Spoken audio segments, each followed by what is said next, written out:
in my life as well. I was literally made redundant as a PT in lockdown, and I almost quit PT. And now I'm coaching people like you full time. Yeah. So, like you say, there's the low there, but the highs are going to be pretty fucking big this season as well for you. Oh, I hope so. Yeah. No, they will be, and we'll make sure they are. In terms of what's fitness or Everything, mate. Yeah. Fitness, social media. I mean, we've got some cool events coming up, but even just the YouTube stuff, mate. I'm excited to see what you take it to. I know, obviously, you wish you were in the Premier League, bro. Oh, yeah. Was waiting for that one. But it's going to be exciting to see the Championship as well, mate. Yeah. I genuinely think you boys can... Win the league? You could win the league. Is that an outlandish prediction there, bro? Well, I'd like to think we've got the team to get promoted, even if we don't win the league, mate. I just want to see us back in the Premier League because, you know, everyone wants to be in the Premier League, don't they? You want to get battered by Chelsea again, yeah? What was the score last year? It was a funny prediction, though, wasn't it, mate? It was, yeah. I told Alex we were going to win 5-0, and then we went 2-0 down to them at home. Yeah, 2-2 though, wasn't it? But we did beat you at Pullman Road. You did, yeah. The best stadium in the world. I can't lie, I thought Ipswich were a good team. I'm happy we got Delap off you, but I thought you were a fucking solid team last year. Yeah, we were. We had a bloody good season, I think. I mean, I know we went. Well, it weren't great, was it? We got relegated, but it was a good season. We gave it a good go, and I think we did. From everyone I spoke to, they've said we did the best out of all the three teams that got promoted. I mean, I know Leicester finished above us, but in terms of performances and fight, I thought we gave it the most out of Southampton and Leicester. I'm not just saying that because I'm an Ipswich fan, but I thought we did give it a good go. We had some hard games. I thought we were quite unlucky in a lot of games. A lot of mistakes start of the season I thought cost us some points, but yeah, all in all, mate, it was a season I'll never forget. Going to all these games with my dad and my mum and my friends. Yeah, I mean, if we never get back to the Premier League, I'm happy that I can say I've seen Ipswich in the Premier League. It's mental you went from League One to Premier League. That's just the double promotions, and I think that's what meant so much to the Ipswich fans when we got promoted from the Championship to the Premier League. I think that's why everyone was just so emotional, because it was just so unexpected. Yeah, it was just amazing, to be honest. I hear that, man. But let's bring it back to your YouTube side of things as well, mate. I know we were speaking about this earlier, bro, but what was like the trajectory for yourself? Like, when did you start making videos and it was like, I can turn this into a career, I can start earning money from this? I'll be honest, it was probably when I started going to Rangers games for 3 years ago.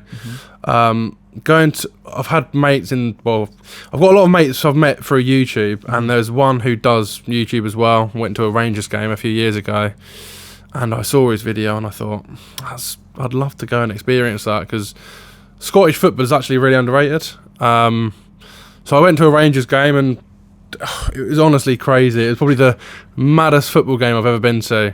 The fans were crazy, the atmosphere was just something else, and I got a really warm welcome from all the Rangers fans, and ever since then I sort of went back and followed their Europa League journey. It was the year when they got to the final.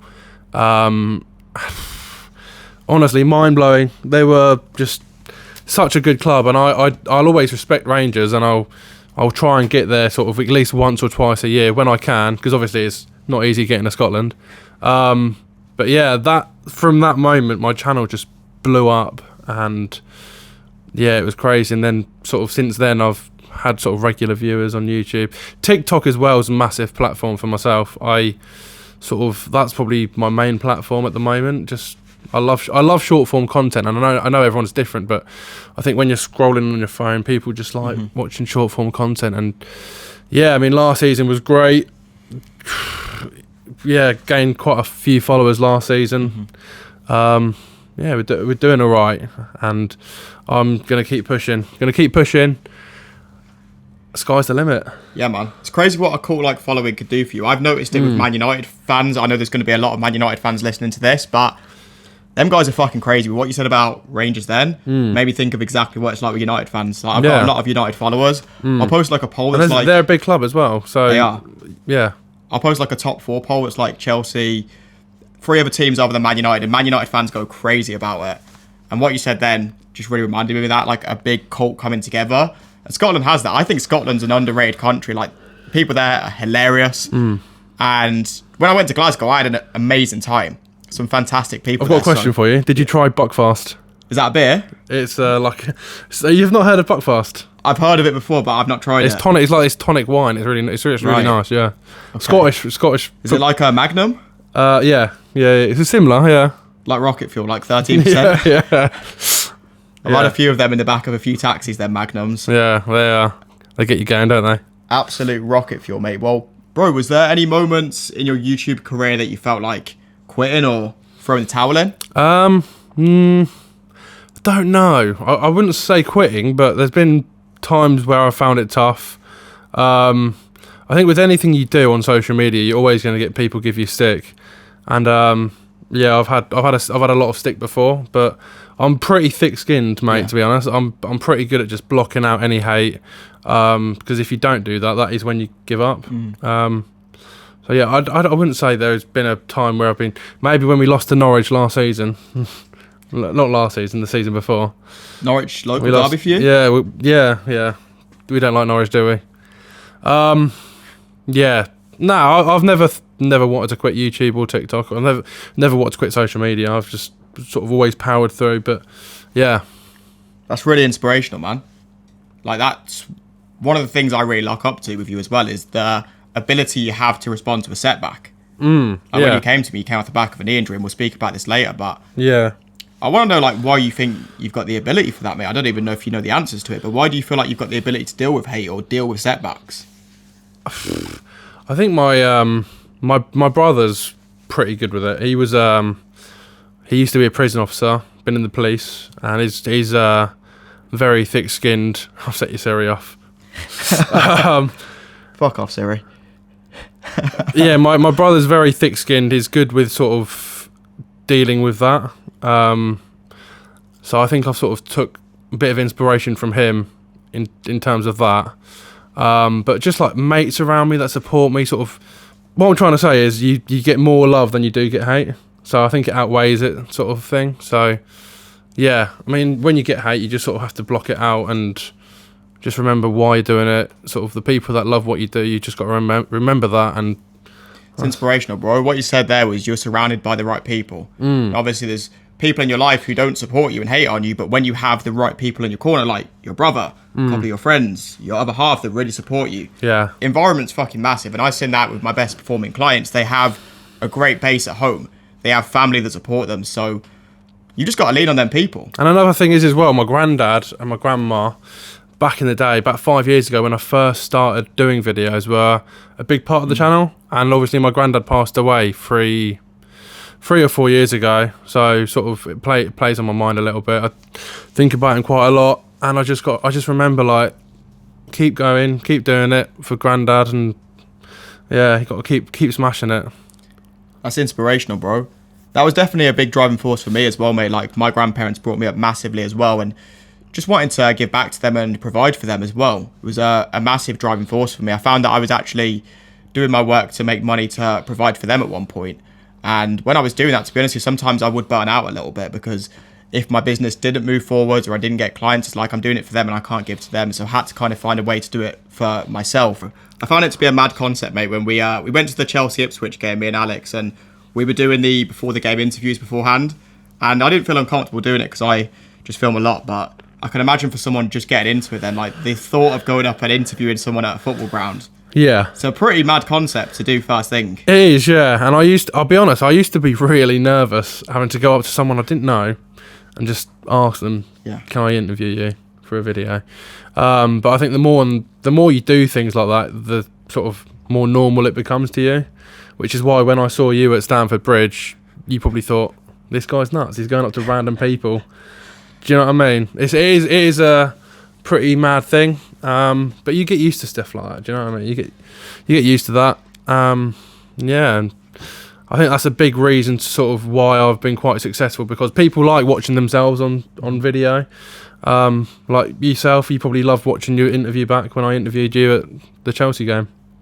Yeah, 100%, mate. I think what's powerful there, bro, is you just said, like, going up speaking to people was out of his comfort zone. And what I'd say for Alex now is that is literally his comfort zone, going and interviewing people. Yeah, no, 100%. And I think that's what I love doing the most. And that's probably why I am where I am. Yeah, you're smashing it, bro. Well, mate, let's talk about the fitness side of things, because I know you've got some great stories for the fitness side of things. If people don't know about Alex, he's injured his knee a couple of times. He's ran multiple half marathons. We've just been for a gym session today. So what I'd love to know about you, first of all, Alex, is just the knee injury, mate. I mean, bring me back to that first knee injury, kind of how it happened, bro. Gosh, it feels like a lifetime ago. So I was playing football down the park with my mates, bit of heads and volleys. I don't even know how I did it, to be honest. It is a bit ridiculous. I was on the goal line, just sort of trying to block the goalkeeper, and I went to jump, and then I landed really, really strangely on my leg. I sort of landed, and I didn't bend my knee, and I heard about 2 cracks in my knee, and honestly, I thought I'd probably broken something. It was so painful. But after about 10 minutes when I was on the floor, the pain went away, and I was really confused because I got up, started walking around. I think I actually carried on playing football, and I thought, maybe I've got lucky. The next morning tells me otherwise. I was up at 6 a.m. in agony. I was like, couldn't actually straighten my leg, and I went straight to hospital because I was in so much pain in the morning. They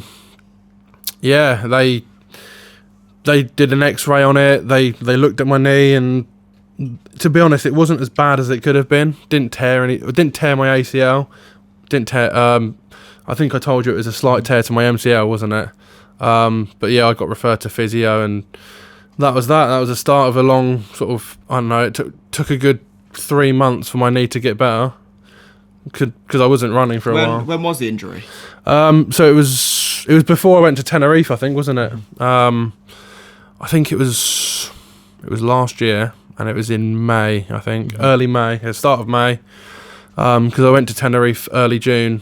So I mean, when I was in Tenerife, my knee was still hurting, but that's life, mate. You have ups and downs, like you said. My knee recovered, and then about 2 months ago, I did my knee again at my brother's stag do.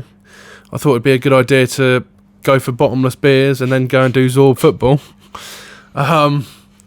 Injured my knee again. It wasn't as bad the second time round, but I did tweak it a little bit, and I'm still working on getting it stronger, getting it back up to strength. But yeah, these things take time. Injuries take time. 100%, bro. Well, you did that in May. And then you did the Great North Run half marathon in September. Yes, we did. That was last year. That was.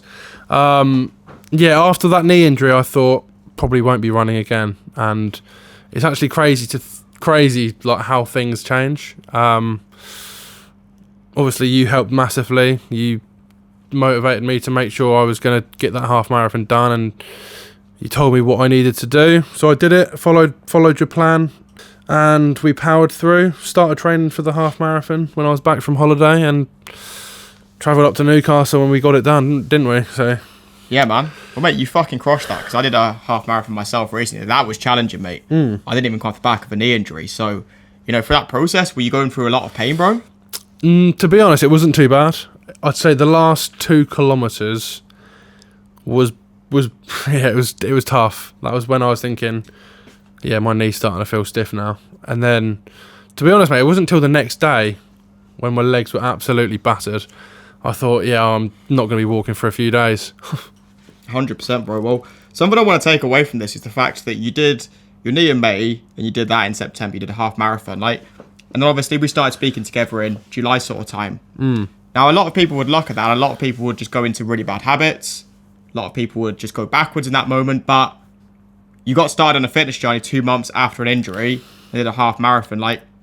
What would you say to someone who's going through that injury in that moment? How did you manage to turn that problem, that loss, into a win the way you did? Just dig deep. Never give up. There's always light at the end of the tunnel. You just got to stick at it. You're going to feel low when you get injured. Footballers always get injured. When we watch football players go off injured, and they're probably absolutely, devastated that they're probably going to be out for weeks. But end of the day, injuries happen in life, mate, and you just got to stick with it. it's only going to get better. The comeback is stronger than the setback, as I always say to you. Stick at it and you'll come back stronger. 100%, mate. What I'll always say is the minute you face a challenge and you come through that, you build that evidence to yourself again. Yeah, no, 100%. Like, for example, you've come and hit this knee injury. I know you felt low about it. Yeah, and like I said to you, I didn't think I was going to run again, and I did the Great North Run. Ran a half marathon. A few months ago, I did a 28-kilometre run. I want to do an ultra marathon one day. So if I can do that, I'm sure any of you can do that. Fucking inspirational, mate.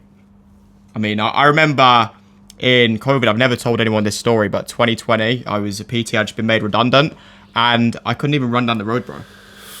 I literally would get out of breath running down the road. Like, how mental is that? That is crazy. And then I did a half marathon quite recently as well. So if you look at us two schmucks who have had injuries, can't run down roads, we've both leveraged that into a win. So if you can't take that as inspiration, like, mate, it's massively inspiring, bro. Building the audience you have, coming back from your injuries as well. And in terms of the future, your fitness journey as well, now you say you want to do marathons, you want to do ultra marathons. Talk to me about the future of your fitness journey, bro. Mate, I want to do a lot, to be fair. I'd love to try a Hydrox. We'll do one together, mate. Yeah? Yeah, should we do it? 100%, bro. Okay, let's do it. Get yourself a deal, man. Yeah. So I want to do a Hydrox. I wouldn't mind... You know what High Rock stands for? Go on. Hybrid Rockstar. Is that putting you off it now? God. What else? Triathlon would be quite cool, wouldn't it? Triathlon, yeah. I'd love to do that. Mate, they sound challenging. Have you heard of an Ironman before? Yeah, they sound ridiculously tough. You know what I love doing, bro? And I think you're the same as well. I just love doing really difficult things because I know when I do something really difficult, I'm going to have to dig deep. And you feel more rewarded after. Yeah, 100%. That's why I sometimes make stupid decisions and do these crazy things in life. Have you ever heard of the David Goggins muscle? Go on. It's the anterior mid-cingulate cortex. It's this part of your brain. It's like your discipline muscle. Now, there's so much research into it. I'm not going to say this is an absolute fact, but when you do difficult things, this part of your brain becomes stronger. Yeah. And essentially your discipline and willpower grows. Now, research yourself because there's tons of different research into it. But mental, you literally have this part of your brain which is just your discipline muscle. Yeah. They call it the Goggins muscle. I don't know if you've seen too much about David Goggins. No. Mental guy. Do some research on him. No, I do know a little bit about him, but not as much as you, I don't think. He's pure athlete. He's gone through a lot of injuries, hasn't he? And he's very inspirational. It's mad though, mate. Like, I see any of the guys on my team, when they go through something, they stick at it. That's what I look for in any of my clients is, are you able to respond to a shit scenario? Because I make tons of fucking mistakes in my fitness journey, my life, but I always back myself to respond. And that is genuinely your best trait, bro, is always fucking responding, mate. And that's why I see such a bright future ahead for yourself, bro. I appreciate that, mate. Thank you. No, you're welcome, bro. Well, mate, in terms of like where you were before you were working with me, what is it you were struggling with? So I know obviously you're facing the knee injury, but was there anything else in your fitness journey you struggle with? I think you hold me accountable for a lot of things, which is what I love. I love having someone there when I'm doing something I shouldn't be doing. You're there saying, come on, stop that, sort your fucking shit out. And I listen to you and I usually sort of respond like you said. But yeah, before I was with you, to be honest, I wasn't really doing a lot of running. I sort of only recently got into my running sort of before I was working with you. Biggest thing is the half marathon and 28Ks. 100%, yeah. The Great North Run is probably my biggest achievement. Travelling up to Newcastle after, a couple months after doing my knee. Yeah, man. Thinking, I don't know if I'm going to be able to do this. Powered through it and did it. And yeah, that was probably my biggest achievement, I think, in terms of fitness. That's incredible, bro. Well, if there's anyone you'd recommend our coaching to, is there anyone specific you'd recommend it for? Anyone out there trying to lose weight that don't believe in themselves, I'd definitely come and see Matt, because Matt helped me massively and he's continuing to help me. So if anyone out there does need a PT or a coach, then I definitely do recommend Matt.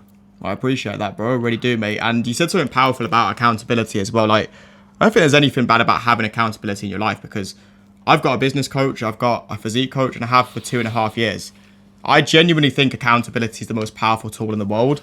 And having someone in your corner that you don't want to disappoint, like, for example, on a Monday, me and Alex will check in every week. And it goes a fucking long way. when you have someone in your corner like that. Like, I've worked with my physique coach now for 2.5 years. There's no way I would have achieved what I did without him. And even like what we're going to do going forwards, mate, like the Tough Mudders, events, like we've just seen there, the High Rocks, like I think actually having people in your corner that you want to spend time with as well, like we've met up multiple times now, always have a fucking sick bit of banter. So the bit I'm getting across here is if you can find someone that you have great banter with, you actually don't really want to disappoint them as well, and you can get them to hold you accountable, I think you can achieve 10 times what you're currently achieving. 100%, yeah. Like, genuinely, bro, like, it's been an absolute pleasure working with you so far, mate, and I'm just buzzing for the future, and High Rocks would be fucking unreal, man. It would be good, yeah, it would be good. Like, it'd be crazy to do it in another country as well. Let's do it. Let's do it, bro. Let's do it, man. Well, look, mate, let's transition into kind of some football, because we've been speaking a lot about kind of YouTube, we've been speaking about your fitness, but, mate, you asked me these questions at the Chelsea game, so I want to know from your perspective, mate. Don't ask me for my favourite chant. Who is your least favourite team, bro? My least favourite team? Yeah. Well, it'd be Norwich, yeah. Norwich, okay. Can't stand them. Why Norwich, bro? Is it just the local derby? Yeah, just, I mean, the man behind the camera will be able to help me here. We don't like Norwich, do we? Terrible. Yeah. Okay. Yeah, we don't like them. Their fans are just... No. I can't actually go into detail because it just will wind me up. Yeah. You don't want to be wound up now? I don't want to talk about them. Okay, bro. So what's the best atmosphere you've been in? Well, obviously Ipswich is up there. I think we've got great fans. But if I had to be non-biased, I'd have to go with Rangers. I was at Rangers Celtic a few years ago. It was the semi-final of the Cup, the Scottish Cup, at Hampden Park. I was very fortunate to get a ticket. I know a lot of I've got friends who support Rangers who helped me out with a ticket for it, and the atmosphere was honestly it's unbelievable. Did a video on it on YouTube, nearly 300,000 views. Honestly, it was crazy. And Rangers beat Celtic. It's obviously one of the biggest derbies in the world. I don't know if you know much about Rangers Celtic, but it's sort of more of like a religion thing. It's a religious derby sort of thing, and yeah, the atmosphere at that game was just... I'll actually show you videos. I've got videos on my phone. I'm down. I want to go to a Rangers game, mate. Like, I genuinely think the cult-like following them guys have got is absolutely insane. I love football so much just for the stick people give. I remember we had, back in the day, our group chat. I remember Chelsea were playing Man United, and I turned my work phone off. I came back in, there was like 300 messages from Man United fans. Like, that shit of like just giving each other stick banter back and forth. I don't think people who don't watch football understand it. They think like having like this big argument against each other. But like that football banter, so underrated, mate. I love it. Yeah, it is good. And obviously, because the pub I work at, I'm going to give my boss a little shout out. He's a big rugby fan, and well, most of the people that at the pub love rugby. And I'm not saying I don't like rugby. I don't mind it, but football's just completely different, isn't it? Like you have that banter with the fans, and it's so good. It's so good. I wouldn't change the sport for anything in the world. I know obviously you're into some other sports, but is football your favourite sport to watch? Yeah, to watch it'd be that, or I love watching darts, but I'd probably go football. Yeah. What do you reckon for Ipswich this season then, bro? I know you've got a bit of an outlandish prediction here. I don't know. I don't want to be too outrageous. I think we should go up. I've said, everyone that's asked me so far, I've said top 4. I think we get... What are you laughing for? What are you laughing? Are you laughing, Chris? Is that unrealistic? I think top 4. I think we're good enough. I think Wrexham and Birmingham will surprise a lot of people this year. I think they're both going to be up there. Both have got money now. Okay. And football's all about money these days, which is... I don't know, is it a good thing, do you think? I think it's a good thing, but it's also a bad thing as well. I think it's a good thing because it puts the game on the global stage. We get to see, like, the Club World Cup. I know everyone's hating on it, but I think that's been a pretty cool tournament to have in there. Okay. I mean, it's good and it's bad. It was always going to go that way with money. I mean, this is a very political conversation, isn't it? So you're saying you like the Club World Cup? I actually really love the Club World Cup. Is that because you're in the semi-final? That may be the reason, yeah. That may be the reason. But to be fair, I was having this conversation with my granddad. He's like really against it because he's really old school. But I don't see how there's any negatives to it. I know there was a big injury the other day. I kind of think it's just, do the players need more rest, do you think? Because a lot of the players have played the whole season and then they've gone to the Club World Cup in the summer. Then there's a lot of players that are going to have hardly any rest. Do you know what I mean? It just to me, it seems it's not pointless, but in a way, I think it is a bit of a pointless tournament because there's teams out there that aren't included in it, aren't involved in it. The players that have played in that are obviously, it's pretty full out, isn't it? Would it be pointless if Ipswich were in it, bro? No. There you go, man. There you go. Oh, honestly, I think it's fucking brilliant, and I think, that's fair enough. Do you reckon we could win it? Yeah, I think so. It would be insane. Well, we've got a game against Thiago Silva there as well.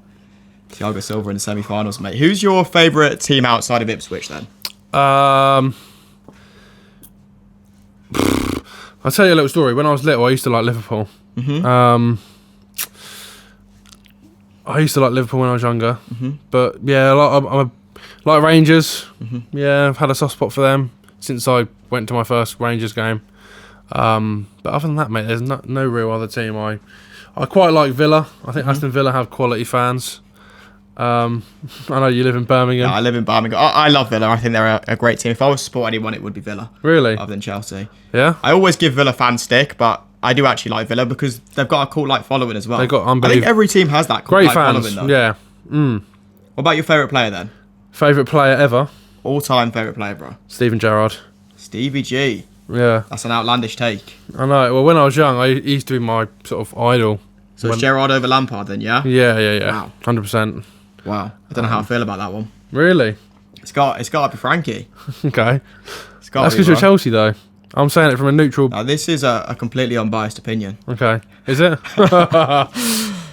No, for me, it's got to be Lampard. But to be honest, I didn't really watch Gerrard too much. What was so special about Gerrard for you? Don't know, just sort of his aura, his professionalism. Mm-hmm. Obviously, he's an unbelievable player. Mm-hmm. Yeah, I loved how he was just sort of someone to look up to. Sort of, when I was little, I wanted to be a professional footballer, but obviously wasn't good enough. And Gerrard was sort of someone I used to love watching on the field. I thought he was one of the best to play in a Liverpool shirt, to be honest. Yeah. Have you heard that story about Gerrard to Chelsea? I may have done. Go on. Yeah. So Gerrard was agreeing to come to Chelsea, and then the fans just started like burning his shirt, and I can't remember what else they were doing, but it was like some crazy stuff, and he just suddenly did a U-turn, stay at Liverpool. Is that true? Yeah, he'd like agreed to come when we had Jose Mourinho. Oh wow, I didn't know that. Maybe a slight tweak in that story, but yeah, that would have been mad if Gerrard had come to Chelsea at that point. I wish I'd been a bit older for the Chelsea glow-up era because we're both 25. I feel like I didn't get to appreciate that era too much. What were Ipswich like when you were a kid? To be honest, I didn't really watch Ipswich when I was little. I think I got a season ticket when I was about 6 or 7 years old, and I've been going ever since then. 7 years old when you got a season ticket? Yeah. That's quality, man. Yeah, and we were in the Championship for 20 seasons, I think, and then we got relegated to League One. That was back in about 2018, 2017. Was it 2017? 2018? We got relegated to League One. And then, I stuck with them. I was going to all the Ipswich games. Didn't give up. A lot of fans stopped going because we got relegated to League One. I stuck with it. I carried on going and got promoted eventually out of League One. Getting out of League One's really tough. It's a horrible league to get out of. But eventually, after about 4 seasons in League One, we went back up, and that was when we did the double, got promoted to the Premier League, and that was genuinely the 4th of May 2024. The day we got promoted to the Premier League was the best day of my life, and I've always said that. Best day of your life, yeah? Yeah, 100%. Honestly, it was. It was because it was amazing. What a That's the first time you've been in the Prem in your lifetime? In my lifetime. Wow. That would be a pretty sick day. What a story. What did you do on that day? Unspeakable things? Yeah.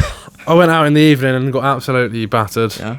No, it was just nice to go out, celebrate with your friends and have a few drinks. I saw the celebrations on socials, to be fair. Crackers. It was just... I've never seen Ipswich like that either. Like... just full of blue and white. Everyone going absolutely crazy. Tears, emotions, everything. It was just... Man, I'm getting goosebumps talking about it. Yeah. It was just... Yeah, I want to go back. I want to relive them moments, but... Do you reckon it'll be special this second time round? Not as special. It won't be as special because obviously it was, 21 years since we were in the Premier League. But no, it will still be special. It will be good if we can get back to the Premier League. It'll be amazing because at the end of the day, I know football fans go on about VAR ruining football, but the Premier League is the best league in the world. I like VAR. You like VAR? Yeah. I don't mind it. I don't like VAR when it puts the game to a stop for 2-3 minutes. But I think referees are there for a reason. They need to do their job. Like League 1 doesn't have it, League 2 doesn't have it, the Championship doesn't have it. Yeah. Why did the Premier League need it? You know what I love though? I just love justice. Because there are actually... VAR makes mistakes. You know? It does make mistakes, but I love justice, man. Yeah. It's Batman. Batman's all about justice, isn't it? So that's what it's all about at the end of the day, mate. So, Alex, man, something you said there, bro, was that you were supporting Ipswich in League One. I think that's really powerful, mate, because that's quite a painful place to be in League One. Yeah. Right? And the thing is you just chose your hobby at that point, and I did the same thing with PT. You know, I was an accountant, and I chose to do PT because I was passionate about it, but it was quite a painful thing going into something that I was uncomfortable with. Quite a painful place, and for yourself, you were in quite a painful place in League One, I can imagine somewhat. I think something that viewers can take away from that is if you focus on something that you're genuinely passionate about, yeah, that's when you're going to make a sick career in something. 100%. Yeah, no, I agree. I was going to all these games, still doing videos when we got relegated, and you know it's very easy to stop doing videos if your team's not doing well. But I'm not like that. I think that's quite a sad thing. If you stop doing something you enjoy doing because it's not going the way you want it to go, you just got to stick at it. And just, you know, if you enjoy doing something, keep doing it, no matter what. Do you know what I mean? Like I did, and we eventually got up to the Premier League, and last season was, I know we got relegated, but it was one of my favourite seasons as an Ipswich Town fan, going to all these massive stadiums, all these big clubs. It was amazing. So what the viewers should take away from that, if you're passionate about something, fucking do it, unless you're into drugs, then probably don't do that if you're really passionate about that. But mine was quite similar. So I was always a fat kid when I was younger, and I turned that pain into pleasure and just started helping people. And I was even on the verge of, like you said, that there wasn't really many moments you almost quit. When I was in lockdown, I got made redundant as a PT. I remember calling my old boss, who was an accountant, for my old job back there. It's quite mad looking back at a moment like that and thinking my life could have just completely switched because I didn't back myself in a moment. And that's a big thing Alex has done, is just starting to back yourself now. And I've said it, you know, if you woke up every day and just started fucking backing yourself with a fitness journey, you could achieve a hell of a lot, bro. It's the exact same with a YouTube thing. I just say with YouTube, you just fucking back yourself all the time. Yeah. No, I agree. It's a powerful thing, bro. You know, when you have that evidence to yourself as a man, you know, there's a brilliant quote that's like, when you shout affirmations at yourself in the mirror, that means absolutely fucking nothing. But when you go out there and you create that undeniable stack of evidence that you are the man you say you are, like, look at yourself, bro. Imagine your YouTube didn't get views for a week or two. You'd still know you could turn that around. Yeah. And that has happened before. Like, I've gone through phases where, you know, views haven't been great, but to be honest, I don't do it for the views. I do it because I enjoy it. Yeah. Getting views is just a bonus sort 100%. Of thing. I think it's about the people you meet along the way as well. Like, for example, I've come and travelled 3 hours to come and train with you, meet you, film a podcast. Yeah, you feeling all right? Ah, mate, I'm feeling fucking knackered. It's been a tough day, mate. It's been a tough day. But the reason I do that, bro, is because I'm fucking passionate about what I do. I love doing what I do, and I love meeting people like yourself. And, you know, the reason that I'm a PT is because of the impact. I just love helping people like you, Alex. And honestly, mate, it's been a pleasure to help you over the last year, and I'm really fucking excited to see what the future holds as well, bro. I see you with a lot of potential, mate. Thank you, mate. I appreciate that. I really do. And I thank you for helping me, you know, because I know I'm not easy to work with sometimes, and I go through phases where I want to give up. We've been together, and I've wanted to just throw the towel in, and you know what I mean? I'm still here. I'm still going. And you've changed my mindset on a lot of things as well. I appreciate that, bro. Well, you've come a hell of a long way, mate. You really have, bro. Like, to see the achievements that you've achieved now, like, I can see you doing some big things in the future, bro.